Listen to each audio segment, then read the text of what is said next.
સુરતમાં સતત આગના બનાવો બની રહ્યા છે ત્યારે સરથાણા વિસ્તારમાં આવેલા સીમાડા નાકા પાસે આવેલા વાલમનગર સોસાયટીમાં આગ લાગી ગઈ હતી।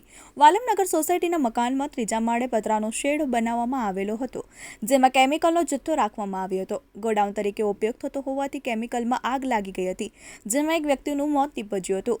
સીમાડા નાકા પાસે આવેલ વાલમનગર સોસાયટીમાં કેમિકલના ગોડાઉનમાં આગ લાગી ગઈ હતી। આગ લાગતા આસપાસના ભયનો માહોલ પેદા થયો હતો। કેમિકલમાં આગ લાગી હોવાથી ધુમાડો દૂર દૂર સુધી જોવા મળ્યો હતો।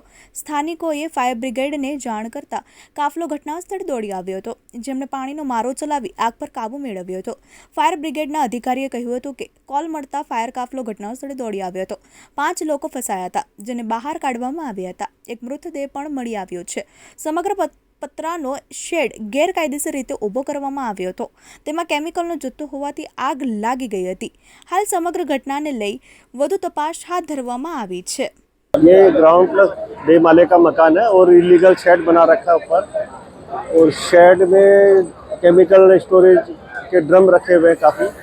और कॉल मिलने के बाद फायर ब्रिगेड आया इधर, तो काफ़ी स्मोक था और अंदर से 4-5 लोग बाहर निकाले, वो माइनर इंजरी है और अभी एक फेटल है, डेड बॉडी मिली है।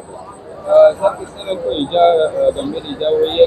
गंभीर ईजा नहीं है, 4-5 लोगों को माइनर है और माइनर बर्न है और एक डेड बॉडी मिली है सर। कार्यवाही की जाएगी, किस तरह कार्यवाही की जाएगी गैरकायदेसर डोम पर? वो जो भी अथॉरिटी है उनको इन्फॉर्म करेंगे और जो भी कार्रवाई कर सकते हैं वो कड़ी से कड़ी कार्रवाई।